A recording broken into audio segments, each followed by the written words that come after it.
my name is Jamie Evans and I'm the founder of The Herb Som. The Herb Som is a cannabis blog and lifestyle brand that focuses on the gourmet side of the cannabis industry. I currently serve as an educator, event host, and writer specializing in cannabis, CBD, food, wine, and the canna-culinary world. I'm probably best known for my dining events in San Francisco and Los Angeles, but I've also been contributing to several publications for the past couple of years, including Pop Sugar, Mary Magazine, and the Clever Root Magazine. In addition, I am the co-editor of Gold Leaf's Cannabis Cooking Journal and the author of a brand new CBD lifestyle book called The Ultimate Guide to CBD, Explore the World of Cannabidiol, which will be coming out next March 2020 by Corto Publishing Group. Alongside my work in the cannabis space, I'm a certified specialist of wine with over a decade of wine industry experience. And last year, I had the honor of being featured on Wine Enthusiast Magazine's Top 40 Under 40 Tastemakers list. So I'm so excited to be here today to talk about some of my favorite topics, including terpenes, how to pair wine and weed, and then we're going to talk about how to create your very own CBD-infused olive oil at home. So I'm so excited to be here today. Thank you for tuning in, and let's get started. So the first thing I want to talk about are terpenes. And since launching the Herb Som, a critical part of my business has been educating others on how to approach cannabis with an understanding of terpenes. So if you haven't heard of terpenes before, they are the organic compounds that give cannabis all the wonderful flavors and aromas that you perceive when you're smelling through your favorite strains. But terpenes aren't just found in cannabis. They're found in many different plants, herbs, flowers, and spices. And wine actually has terpenes too. So this pairing concept makes this idea very viable because of terpenes. So today we're going to talk about 3 different terpenes, and in cannabis there's actually 200 terpenes that have been discovered so far, but of course we can't go over all 200, so we're going to talk about 3. So number 1 right here, you're going to notice I have some lemons in this glass. So this represents the terpene called limonene. So limonene is a terpene that's often found in cannabis that gives these aromas and flavors of citrus. So think lemons, limes, grapefruits, and tangerines. And when you're enjoying strains that have limonene, you're going to feel very uplifted and energized. So it's really great for daytime use. And you also are going to perceive these citrus notes, which is something that's also common in wines. So if you're thinking about pairing some limonene strains, look for citrusy white wines, maybe like a Sauvignon Blanc, Chardonnay, or perhaps an Albarino.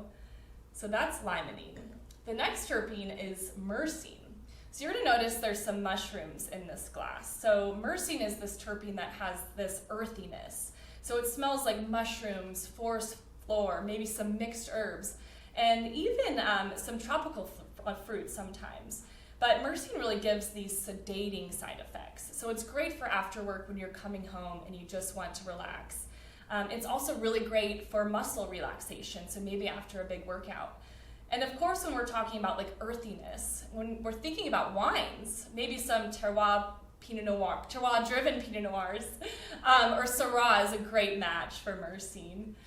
And then the next terpene we have here, and I know it might be hard to see, but this is actually lavender in this wine glass. So this is linalool. And linalool is the terpene that gives these floral notes to cannabis. So it's often found also in lavender, citrus blossom, and rose petals. So these are all aromas that you're going to get from cannabis strains when you're smelling through them. And linalool is this terpene that gives you these relaxing, very tranquil side effects. And I always think of this as kind of like the spa terpene.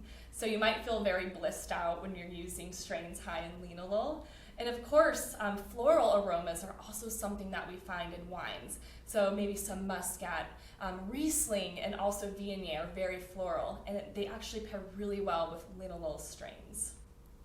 So now that you know a little bit about terpenes, let's talk about how we're going to pair some wine and cannabis today. But today I actually have some hemp, and this is from Hudson Hemp here in New York.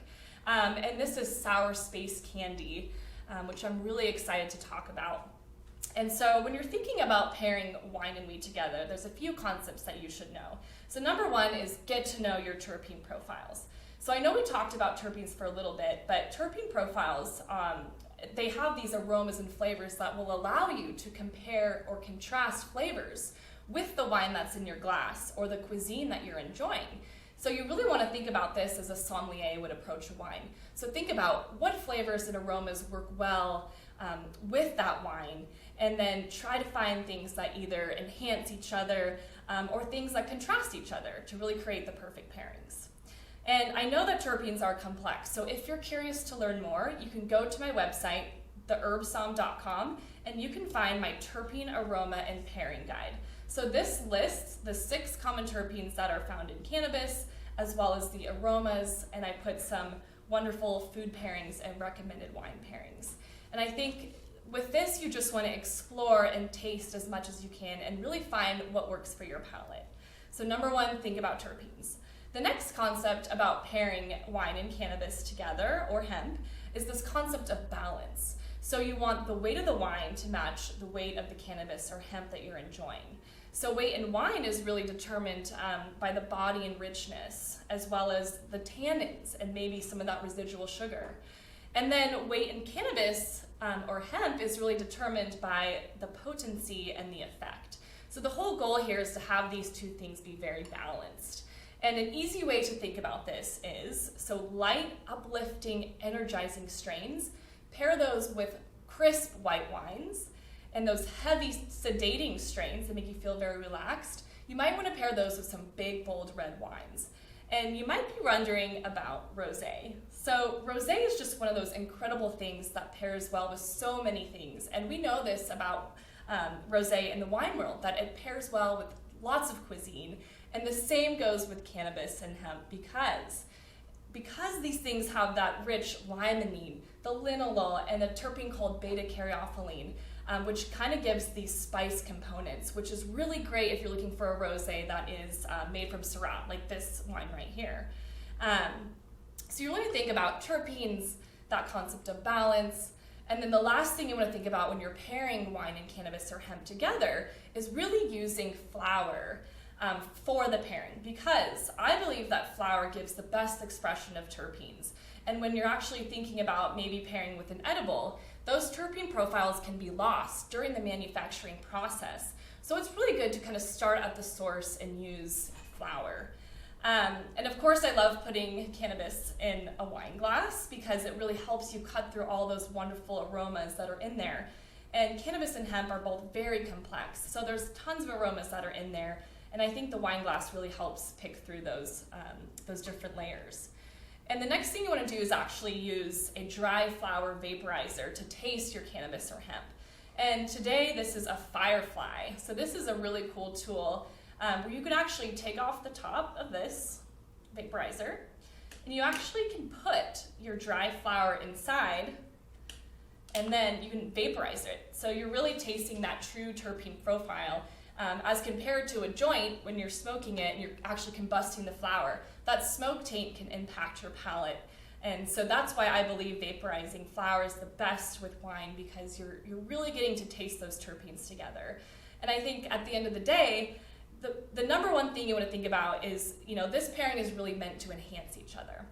And you might even be surprised if you find another flavor or aroma that wasn't discovered in the wine or cannabis alone. So it's really how these things are interacting on your palate to create the perfect pairing.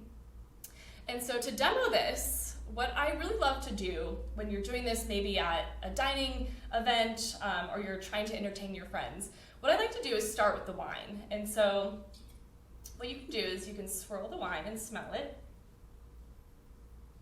And right away, this is a beautiful rosé from the Rhone Valley. So this is a Syrah Mourvedre blend. And right away, I get some really nice berry notes with some citrus and maybe some candied tangerine. And what you want to do next, oops, I forgot the best part, is actually taste the wine. And then what you want to do is kind of use that same sensory evaluation approach with your hemp or your cannabis. So you want to smell the flower. And just like wine, there's so many layers in there, so definitely smell it several times briefly to see all those terpenes that are in there. And so much like the wine, I'm getting that limonene profile. I'm getting some really nice, like candied orange, and also maybe a little bit of earthiness too.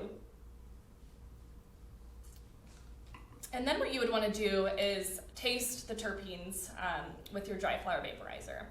And so what you can do is actually do this in the same order that you tried, or do it in the reverse order for tasting and evaluating. And you might also want to taste the wine and then taste the vaporizer as well to see how these things are interacting on your palate. And the whole goal is to create pairings that you love. And don't be afraid to experiment at home, because it really is fun when you find something that works incredibly well. So this is what I call discovering your herbal palate. Okay, so now that we talked a little bit about terpenes, how to pair wine and cannabis and hemp, we're going to talk about how to infuse your very own CBD-infused olive oil at home. And this is a recipe that comes from my book, The Ultimate Guide to CBD, Explore the World of Cannabidiol, which will be coming out next March 2020. And we also have a recipe that will be coming out on the Wine Enthusiast website, so you can follow along at home. So the first thing you want to do before you're cooking with your flour is something called decarboxylation. So decarboxylation is the process of heating up your dry flour where you're converting CBDA into CBD. So by heating, you're actually releasing that acidic compound and creating that CBD flour, which we're really trying to go for with this olive oil that we're going to make today. So the first thing you want to do is, well, you want to preheat your oven to 275 degrees Fahrenheit. And this is a decarboxylation method that I learned from my good friend and professional cannabis chef, Chef Corinne Carroll of the Connoisseur series. So I think this method actually works incredibly well, and you can try this at home. So the first thing you want to do as your oven is heating up at 275 degrees Fahrenheit is you want to start breaking up the flour into little pea-sized pieces with your fingers. And you can actually use scissors to do this as well, because your fingers are going to get pretty sticky. And then the whole goal when you're doing this is to spread it out evenly along a baking sheet that's been lined with tinfoil or parchment paper. And so by breaking up these pieces, this is going to allow the flour to decarb evenly when you get it into heat. And don't be afraid to leave like the stems in there too, because all of these things have cannabinoids and valuable things that you're going to want in your olive oil. So after you have it spread out evenly along your pan, you're going to put it into the oven and bake for 20 minutes. And during this time, you're going to notice that your house might fill up with very potent herbal notes and smells. So if you do have nosy neighbors, there's other methods that you can do, including the sous vide method, which is a method that I have in my book as well, provided by Monica Lowe of Sous Vide. So there's a lot of different approaches that you can do, but the oven method is really easy because I think most of us have an oven and we have a baking sheet and tinfoil, so it's super easy. So after it's done baking for 20 minutes, you're going to remove it from the oven, and you're going to notice that the cannabis has now turned this golden brown, or this is hemp, for instance. And today we're actually using Hudson Hemp's Rouge strain to infuse this olive oil.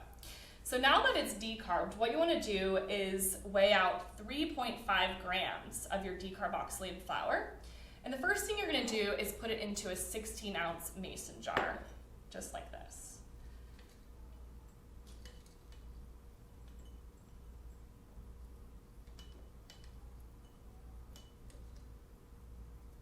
So once you have your flour in the jar, what you're going to do is you're going to add 1 cup of olive oil.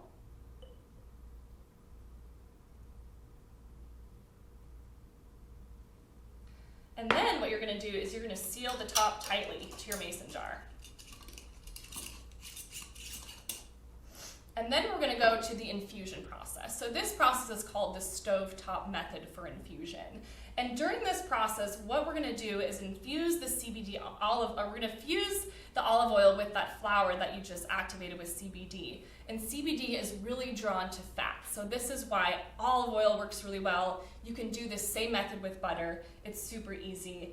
So the first thing you want to do is have a saucepan, and you want to have a temperature thermometer here. So I use a candy thermometer. And you really want to keep a close eye on this infusion process because you're going to cook this for 3 hours. So you want to fill up your saucepan about 3/4 of the way with water. You're going to put your mason jar inside. And then you're going to heat up the water that's inside to 200 degrees Fahrenheit, and you're going to keep it that way for 3 hours, like I mentioned earlier. So this is actually the infusion process that you're doing. And because there is water in this saucepan, evaporation is going to occur. So you really want to keep your water bath full during this process. So just keep a really close eye on it and make sure that it lingers around 200 degrees Fahrenheit for those 3 hours. And so once you've reached the 3 hours, you want to carefully remove your infused olive oil and use an oven mitt because the jar is going to be extremely hot. And you want to let this cool for a few minutes. So while that's happening, what you can do is you can prep your filtration system. So we're actually going to filter out all those flour components that are in your olive oil. So what you want to do is have an 8-ounce mason jar that's clean. You want to have a fine mesh strainer. And then you want to get some cheesecloth, just like this. So then you're going to line it like this. And then once your olive oil has cooled down to touch, you can open it up. And then what you're going to do is you're going to pour the olive oil into the new mason jar. You're going to notice that all those flour pieces are caught in the cheesecloth. So you're going to have some clean olive oil at the end. You pour all the way in. All right. And as soon as that's done, what you can do is remove the flour. And you can discard it. Here. And then what you're left with is that beautiful CBD-infused olive oil that you can now use in many other recipes. So you can make salad dressings, you can drizzle this on top of pizza, or simply just use with crusty bread. It's really easy. It's probably one of the best infused pantry items that you can create. And I encourage you to find this recipe on the Wine Enthusiast's website. You can also find it in my book, The Ultimate Guide to CBD, Explore the World of Cannabidiol, which is coming out next March. And I do encourage you to follow me at The Herb Som on Instagram for all the latest news in the canna-culinary space. And I'm so happy that you tuned in today. Thank you so much. And I hope to see you in California. So be sure to reach out to me, and I'd love to dine with you. So cheers, and hope to see you soon.